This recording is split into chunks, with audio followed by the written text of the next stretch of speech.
In this episode, we are going back to wild Florida, and we're going to see Rhinoceros Iguanas, Capybara, and Prehensile Tailed Porcupines. After we get inspired from seeing all these animals, we are going to the Polynesian village at Disney World to be inspired by gardens.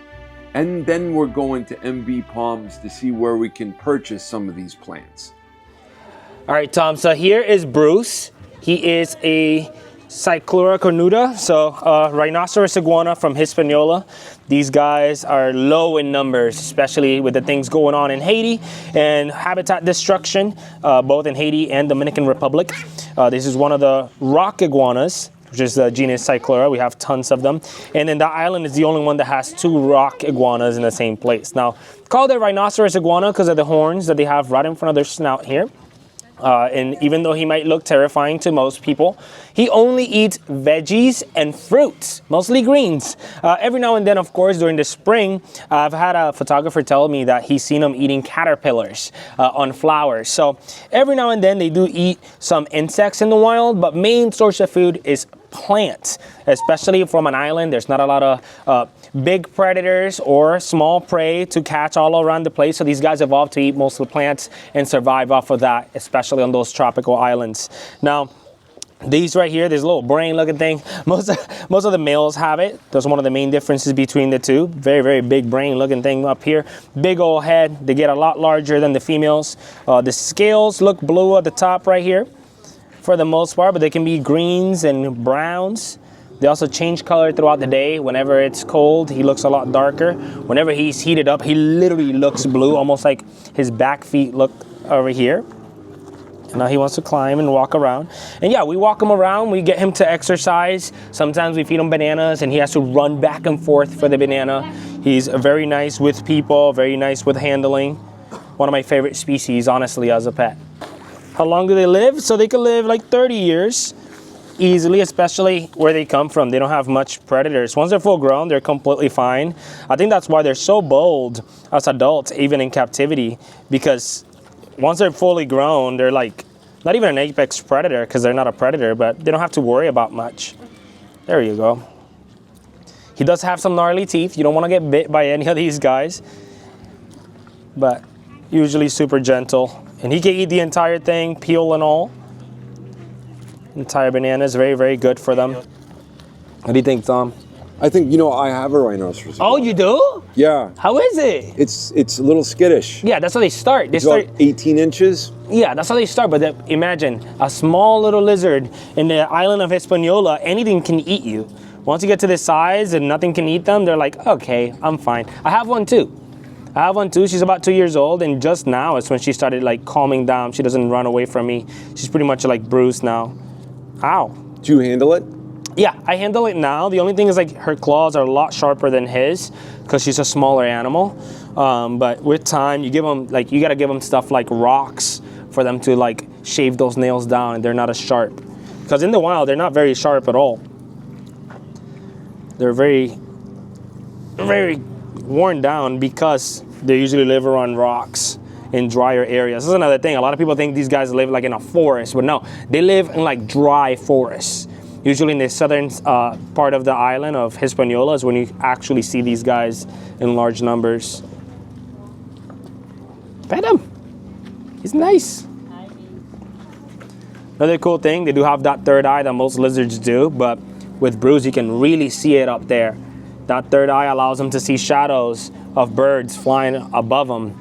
So whenever they're basking, especially as little ones, and they feel a shadow go over that, they just go under the rocks and hide away from that predator.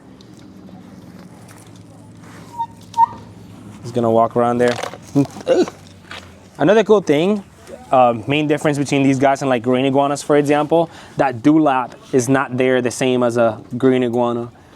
It's usually like a flat thing that goes across instead of like an actual dewlap.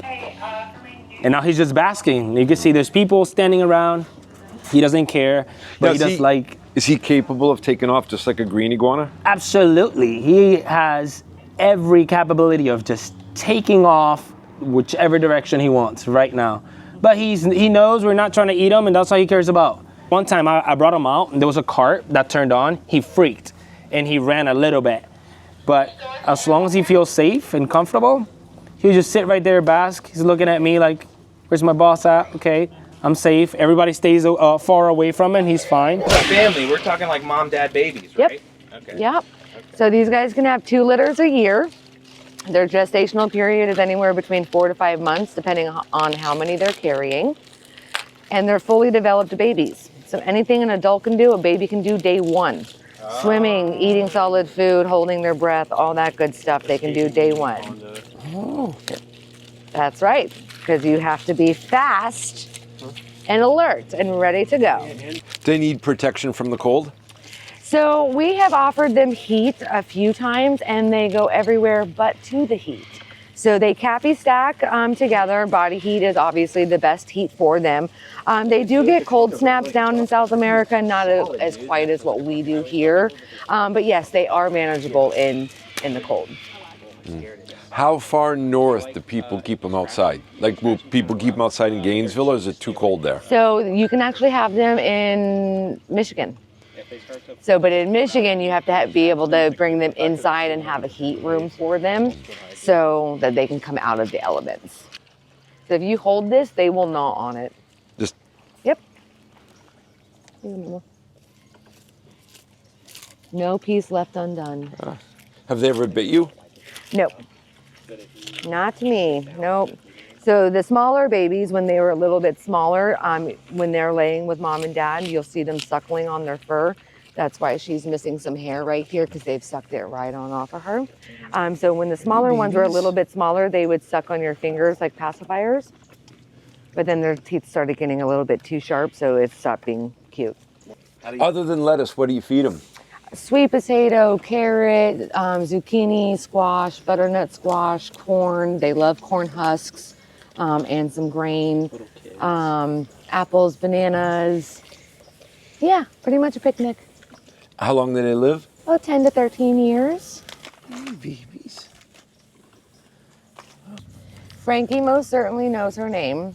Theo gives you the side eye when you call him. Oh, nice. Like And the smaller ones are learning their names.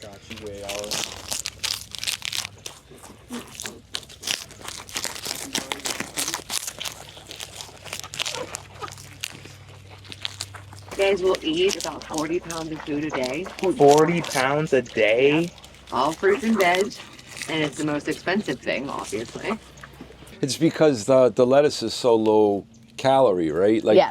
yeah. Yes. So it's empty calories. Oh, you see that with the turtles. Yeah. Mm-hmm. Yeah. You know, And it's a great source of water, too. the tortoises, we eat a whole head of lettuce. You want this, buddy? Yeah, or a whole flat of grass. Yeah. Such low nutrients to eat. Eat. And if she steps on your foot, you are stuck there until she is ready to move. Yeah, 100-something pounds, yeah. Bella is a prehensile tailed porcupine. These guys are native to South America, and prehensile tail just means that she's able to grab with her tail, so she's able to maneuver it and use it to actually help her balance. As they are arboreals, they live up in treetops, so they like to hang out on these things up here. So of course, porcupines are also a rodent as well, but just highly specialized. So she's really friendly, so you guys can pet her. Of course, head to tail, not tail to head. That's how you get stabbed. However, they do not shoot their quills. That's a really weird myth. I'm not sure why that exists, but that's not the case. They can lose their quills, however. They will break off, so when they stab you, they have little barbs in them so that they stick into the skin. And then when the predator or whatever backs away, typically at that point, they stick in the skin so that when they run away, it's a very big reminder of don't try to eat that. So it wards off predators very, very well. They are incredibly sharp as they are made of keratin, so they will also continuously regrow. So as she breaks more and more of them off, she will just continuously regrow them. So they have very poor eyesight, these guys, because they are rodents, and rodents, of course, typically have poor eyesight. And she will hold her own food as well, so we'll let her hold on to that. But they do have incredibly good hearing. You can see her ears just here to the side of her face there. And then, of course, they have great senses of smell. But you'll also notice she has the nice big whiskers there. They do use those to move around at nighttime. Like I said, they are nocturnal. So moving around the jungle at night, it is incredibly dark. And they do rely on those whiskers to maneuver around and feel around for different foods and stuff like that. So she is also freakishly strong. She has really, really good grip strength. She has like got on my arm or like tried to climb up me before. And she's able to grip pretty well. So you can see she's just absolutely shred that banana apart.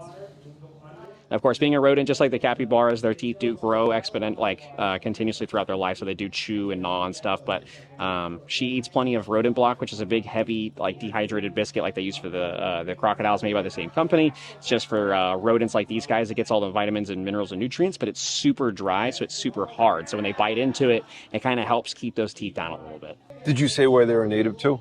So they're native to South America, so near the Amazon rainforest. So they live kind of up in the canopy by themselves, so they do get hunted by birds and things like that, like harpy eagles would be a predator for these guys. So they have some pretty gnarly competition that is hunting them down, but of course they're very well protected. Like I said, these are super sharp, and when she does get really scared, just like a dog, she's going to flare her quills out as much as she possibly can, and then she's probably going to try to tuck her tail up underneath her, because you'll notice she does have quills along the base of her tail, but they thin out about halfway through, as that's where she's grabbing onto stuff. So she'll use them to protect herself, and they are extremely effective. But yeah, again, this is the same thing. It's just a common myth that they shoot their quills. That's not a thing at all, though. They don't shoot them whatsoever.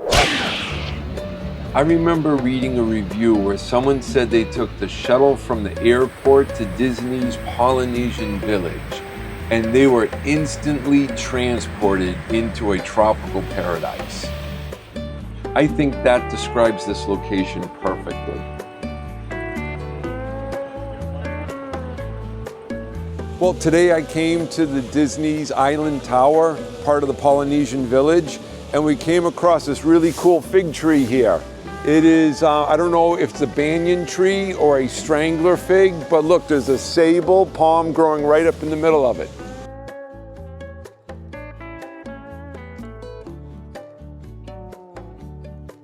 When I came to Florida back in the year 2004, I used to come here and dream about having a nursery and dream about having a garden. And I always thought all these palm trees were so exciting and tropical. They just planted this. I can only imagine what it's going to look like in 4 or 5 years. When I was riding on the monorail, I saw the Cyticentia palm tree behind me, and they look so much like a coconut. They're supposed to have more cold hardiness than coconuts, and they also have a purple crown shaft that looks really cool.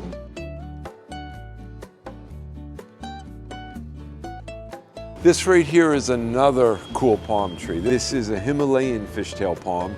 It's not a clumping fishtail, it's just a single stem fishtail. They get 50, 60 feet tall, then they flower and die. But you don't see a lot of them in the landscape, and they probably have 50 of them planted here.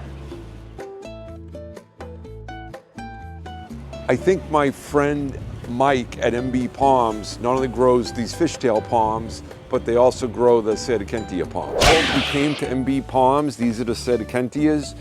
He just potted them up into 45-gallon containers. I'm gonna buy a bunch of them, grow them out in a popka, and get those big purple crown shafts. And this is the Cyticentia. He's growing in a 200-gallon pot, which I think is a little bigger than I need for our popka.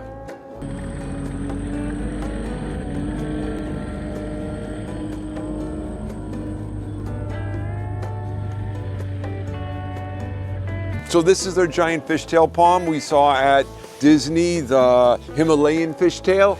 This is similar to this. The foliage is a little bit different. And you know, I came here just to take a picture. But you know what? I think I'm gonna ask Mike how much these are. Maybe I'll buy a few of them.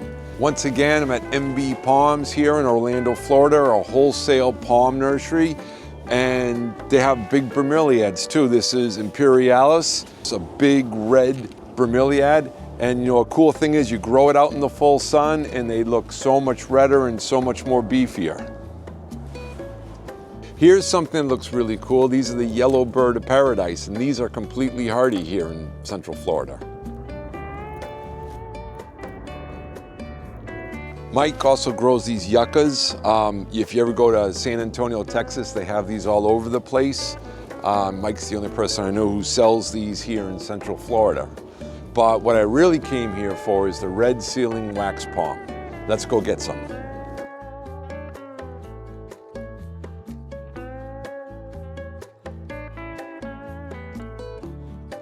I just came back from MB Palms, got some really cool exotic palm trees. Every year I buy a few more red ceiling wax palms, and I got them about 7 feet tall. Got red ceiling wax palms. I got a different variety of stilt palm.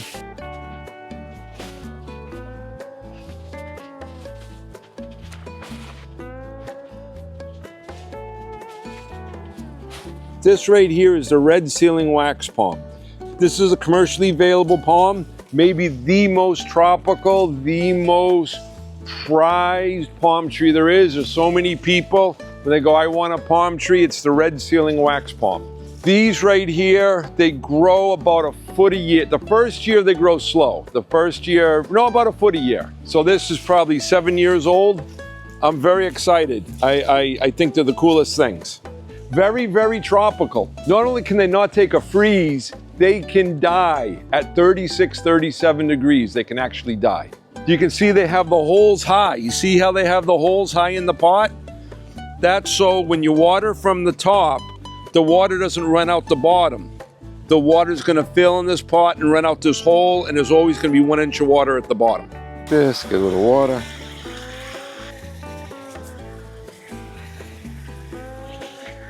So one of the dreams I have is I want to have a really exotic rainforest palm tree collection. Because anytime people think of the tropics, they think of the rainforest, they think of palm trees. I have between 200 and 300 varieties, and I don't know where that stands as like a private collection in the United States. I think it's one of the larger private collections. I have quite a few specimen plants. I know I got plants that are worth thousands of dollars. I just got to figure out how to display it. Just like I got to figure out how to display the reptiles and the fish, I got to figure out how to display all the palm trees. Okay, this is that stilt palm. I think this is a type of areca palm. And as this gets taller, it will have stilt roots. Thank you, Oscar. Thank you, Mike. You guys have a good weekend. I'll see you Monday. Isn't that super cool? Look at that. It's a green and yellow rhapis palm.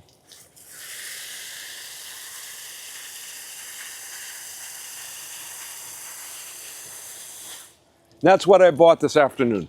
Tonight it's going to be 43 degrees, so I'm going to close up these barn doors. Good night, everybody. We will see you next week, and don't forget to like and subscribe.